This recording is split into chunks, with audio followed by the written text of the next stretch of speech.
नमस्कार, फाइटर समाचार में आपका स्वागत है। पेश आज 24 सितंबर सुबह 6 बजे राजस्थान की खास खबरें। कोटा जिले में इनकम टैक्स की टीम ने एक प्रतिष्ठित जिंक व्यापारी के ठिकानों पर छापा मारा है। टीम कल सुबह ही व्यापारी की फैक्ट्री पर पहुंच गई थी। अधिकारियों ने कारखाने की जुड़ी सभी फाइलों को खंगाला। इस रेड की पुष्टि कोटा सिटी एसपी तेजस्विनी गौतम ने की है। एसपी ने बताया कि इनकम टैक्स की टीम ने उनसे जाब्ता मांगा था और उन्होंने सुरक्षा की दृष्टि से तैनात किया है। हालांकि इनकम टैक्स की टीम की तरफ से कोई पुष्टि नहीं हुई है, लेकिन बाहर खड़ी हुई तकरीबन 2 दर्जन गाड़ियां दिल्ली से आई हैं। इनमें से कुछ गाड़ियां 1-2 दिन पहले ही कोटा पहुंच गई थी, जबकि ज्यादातर गाड़ियां गत शाम को आई थी। आयकर विभाग की टीम ने दस्तावेज और कंप्यूटर रिकॉर्ड की जांच की। टीम जब यहां पहुंची तो किसी को भी बाहर नहीं जाने दिया। इस दौरान दूसरी टीम के लोग वहां फंस गए। सभी लोगों के मोबाइल बंद कर दिए। फैक्ट्री में पूरी तरह से मशीनरी को बंद रखा गया था। हनुमानगढ़ जिले में बाइक सवार होकर घर जा रहे एक युवक को आधा दर्जन से अधिक युवकों ने रास्ते में रोक लिया और उसके साथ मारपीट की। गंभीर घायल युवक को अस्पताल में भर्ती करवाया, जहां इलाज के दौरान उसकी मौत हो गई। यह घटना टाउन थाना क्षेत्र में हुई। पुलिस ने मृतक के चाचा की रिपोर्ट के आधार पर हत्या का मुकदमा दर्ज किया है। थाना प्रभारी अशोक बिश्नोई ने बताया कि वार्ड नंबर 30 ज्योतराम कॉलोनी रूपनगर निवासी सुबह खान ने शुभम, अमन गौंद, धनराज गौंद, काका शूटर, सीलू, गोल्डी पवाल और 3-4 अन्य युवकों के खिलाफ रिपोर्ट दी कि उसके भाई शौकत का लड़का नियाज खान अपने दोस्त के साथ बाइक पर सवार होकर घर आ रहा था। वे दशहरा ग्राउंड के पास पहुंचे तो शुभम वगैरह ने उन पर हमला कर दिया, जिससे नियाज गंभीर घायल हो गया और अस्पताल में उसकी मौत हो गई। पुलिस ने इस मामले में कुछ युवकों को राउंड अप किया है। जल्द ही आरोपियों को गिरफ्तार कर लिया जाएगा। इसके लिए पुलिस छापेमारी कर रही है। हरियाणा के फरीदाबाद में प्रॉपर्टी डीलर को थार से कुचलने के मामले में पुलिस ने एसीपी की बेटी सहित 4 लोगों को हिरासत में लिया है। सभी आरोपियों से पूछताछ की जा रही है। रात को परिवार के लोगों ने आरोपी की गिरफ्तारी न होने पर जमकर हंगामा किया था। उन्होंने कहा कि एसीपी के बेटे ने थार से टक्कर मारी, जिसमें उसकी मौत हो गई। पुलिस आरोपी को बचाने की कोशिश कर रही है। जब तक आरोपी गिरफ्तार नहीं होंगे, वे अंतिम संस्कार नहीं करेंगे। हालांकि घटना पर एसीपी राजेश लोहान ने कहा कि गाड़ी मेरे नाम पर रजिस्टर्ड है। उसे रात को मेरा ड्राइवर लेकर गया था। हम पुलिस का पूरा सहयोग कर रहे हैं। मेरा बेटा गाड़ी नहीं चला रहा था। मृतक की पहचान फरीदाबाद के नंगला पार्ट 2 के रहने वाले 45 वर्षीय मनोज कुमार मंगला के रूप में हुई। वह 2 बच्चों के पिता थे। बीकानेर अपर सेशन न्यायालय के पीठासीन अधिकारी अनुभव सिडाना ने महाजन में अवैध हथियारों के साथ पकड़े गए 3 अपराधियों को 2 साल के कारावास और 5,000 रुपये अर्थदंड की सजा सुनाई है। 13 सितंबर 2019 को जिला पुलिस को सूचना मिली थी कि सूरतगढ़ में फायरिंग के अपराधी महाजन में पहुंचे हैं। पुलिस ने खोजबीन शुरू की तो पता चला कि वे अर्जुन सर की रोही में छिपे हैं। पुलिस उनकी तलाश में भूराराम की ढाणी में पहुंची तो 3 व्यक्ति हाथों में पिस्टल लिए नजर आए। रोकना चाहा तो हथियार लहराते हुए भागे। पुलिस ने उनका पीछा किया और रोहित जसवंत सर में घेराबंदी की। तीनों को सरेंडर करने की चेतावनी दी तो उन्होंने हथियार डाल दिए। पुलिस ने तीनों अभियुक्तों से 3 पिस्टल, 86 कारतूस और 3 खोल बरामद किए हैं। कोर्ट ने इस मामले में सुनवाई के बाद तीनों आरोपियों को सजा सुनाई है। राजधानी जयपुर में बेरोजगार को सऊदी अरब व इजराइल भेजने का झांसा देकर तकरीबन 150 लोगों से ठगी करने वाले ट्रैवल एजेंट अशोक कुमार शर्मा निवासी नवलगढ़ झुंझुनू को शास्त्री नगर थाना पुलिस ने पकड़ लिया है। थानाधिकारी महेंद्र यादव ने बताया कि आरोपी ने पानीपेच के पास Shri Shyam tour and travels के नाम से एजेंसी खोल रखी है, जो युवाओं को सऊदी अरब व इजराइल भेजने का झांसा देकर प्रति व्यक्ति से 50,000 हड़प रहा था। आरोपी ने अब तक किसी भी व्यक्ति को विदेश नहीं भेजा, लेकिन सभी से रुपए ले लिए। आरोपी अब तक 150 युवाओं को ठग चुका है। 19 सितंबर को मनोहरपुर निवासी मोहम्मद मोहसिन खान ने रिपोर्ट दी थी, जिसके बाद पुलिस ने कार्रवाई करते हुए आरोपी को गिरफ्तार कर लिया। अब बोर्ड परीक्षा देने के लिए सिर्फ किताबें पढ़ना ही काफ़ी नहीं है।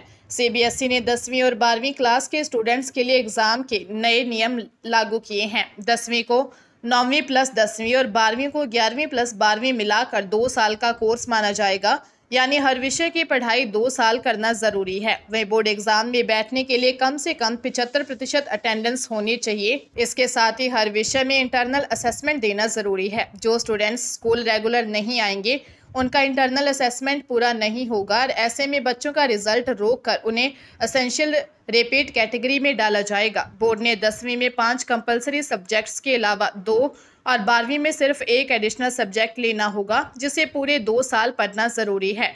अगर किसी छात्र को पहले एडिशनल विषय में कंपार्टमेंट या रिपीट मिला है तो वे प्राइवेट कैंडिडेट बनकर ही परीक्षा दे पाएंगे। भरतपुर पुलिस ने प्री डीएलएड परीक्षा में डमी परीक्षार्थी बिठाने वाले को गिरफ्तार किया है। आरोपी ने खुद की जगह परीक्षा देने के लिए 25,000 में सौदा किया था। मामले में डमी परीक्षार्थी को पहले ही गिरफ्तार किया जा चुका है। पुलिस के अनुसार गढ़ी बाजना स्थित तरसोमा निवासी दीपक गुर्जर को गिरफ्तार किया था। आरोपी ने प्री डीएलएड परीक्षा के लिए आवेदन किया था। इसमें खुद की जगह परीक्षा देने के लिए बसेड़ी स्थित बागथर निवासी सुनील कुमार गुर्जर से सौदा किया था। इसके बाद अनिरुद्ध नगर स्थित सरस्वती ITI कॉलेज में परीक्षा केंद्र आया, जहां डमी ने परीक्षा दी थी। धौलपुर जिले के बसेड़ी थाने से 0 नंबरी FIR कार्ड भरतपुर भेजी गई। ASP सतीश यादव ने पहले डमी के बाद अब मुख्य अभ्यर्थी भी पकड़ा गया है। आरोपी से पूछताछ की जा रही है। चंडीगढ़ में NDPS और हिंसक अपराधों में शामिल बड़े गैंगस्टर और अपराधी जो विदेश में छिपकर बैठे हैं, उन्हें भारत वापस लाने की तैयारी हो गई है। इनमें गैंगस्टर लॉरेंस का भाई अनमोल बिश्नोई, एक्ट्रेस दिशा पाटनी के घर फायरिंग का जिम्मेदार रोहित गोदारा, हरियाणा का रणदीप मलिक और लॉरेंस के करीबी व पंजाबी सिंगर सिद्धू मूसेवाला की हत्या में शामिल गोल्डी बराड़ जैसे गैंगस्टरों का नाम शामिल है। चंडीगढ़ पुलिस पहली बार ऐसे अपराधियों का डॉजियर तैयार कर रही है, जिसमें उनके नाम, फोटो, आपराधिक रिकॉर्ड और ठिकानों का पूरा ब्यौरा होगा। डॉजियर 1 माह के भीतर तैयार किया जाएगा और इसे CBI को सौंपा जाएगा, जिसे गृह मंत्रालय ने नोडल अफसर बनाया है। इसे तैयारी में शहर के सभी police station, operation cell, district crime cell और एंटी नार्कोटिक्स टास्क फोर्स शामिल है।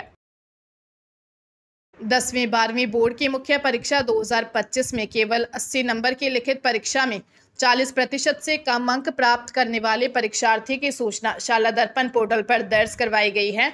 उधर बोर्ड परीक्षा में प्रैक्टिकल और शतरंज के नंबरों को छोड़कर केवल सैद्धांतिक परीक्षा के आधार पर 40% से कम अंक प्राप्त करने वाले विद्यार्थियों की संख्यात्मक अध्यापकवार सूचना मांगने से विभिन्न शिक्षक संगठनों में नाराजगी है। दरअसल शिक्षा मंत्री मदन दिलावर ने पिछले दिनों कहा था कि शतरंज के अलावा विद्यार्थी 40% से कम अंक प्राप्त करेंगे तो संबंधित शिक्षक पर कार्रवाई होगी। विभाग के नियमों में न्यून परीक्षा परिणाम की गणना में शतरंज तथा लिखित प्राप्तांक को जोड़कर उत्तीर्ण तथा प्रतिशत व मेरिट की गणना की जाती है। शिक्षकों का कहना है कि ऐसे में केवल लिखित परीक्षा को आधार बनाकर अंकों की गणना करना गलत है। झालावाड़ जिले के झालरापाटन थाना क्षेत्र से 3 दिन पहले एक 12 वर्षीय बालिका के अपहरण के मामले का पुलिस ने खुलासा करते हुए महिला सहित 4 जनों को गिरफ्तार किया है। महिला ने अपने प्रेमी के साथ मिलकर बालिका का अपहरण किया और बाद में अपने दोनों भांजे के साथ बालिका को गुजरात के लिए रवाना कर दिया, जहां उसका एक भांजा उससे शादी करने वाला था। पुलिस ने महिला और उसके प्रेमी को जयपुर से और दोनों भांजों को संचोर से गिरफ्तार कर बालिका को दस्तयाब किया। SP अमित कुमार ने बताया कि 19 सितंबर को बालिका की मां ने रिपोर्ट दी कि 5वीं कक्षा में पढ़ने वाली उसकी बेटी 18 सितंबर को स्कूल गई थी, लेकिन वापस नहीं लौटी। पुलिस जांच में एक महिला की भूमिका संदिग्ध मिली। महिला की लोकेशन ट्रेस की तो वह जयपुर में मिली। पुलिस उस तक पहुंची तो वह प्रेमी के साथ मिली। पुलिस ने दोनों को गिरफ्तार कर लिया, जिसके बाद उन्हें दोनों भांजों को भी पकड़ लिया। बेरोजगारी के चलते सरकारी नौकरियों में आवेदकों की भरमार है। चपरासी भर्ती में ही 24,75,000 ने आवेदन कर दिया था। इन बेरोजगारों को संबल प्रदान करने के लिए सरकार ने बेरोजगारी भत्ता देने की योजना लागू कर रखी है, लेकिन प्रदेश के 1,90,000 बेरोजगार भत्ते के लिए तरस रहे हैं। नया वित्तीय वर्ष प्रारंभ होने के बाद से ही अधिकांश जिलों में बेरोजगारी भत्ता नहीं मिला है। इससे पहले का भत्ता भी कभी 2 महीने का तो कभी 3 महीने का पेंडिंग रहता आया है, वह भी एक साथ जारी हुआ था। वित्त वर्ष 2025-26 के बेरोजगारी भत्ते के भुगतान के लिए 850 करोड़ 2 लाख रुपए का बजट स्वीकार किया है। इसमें जैसे जैसे स्वीकृति मिलेगी भत्ता जारी होगा।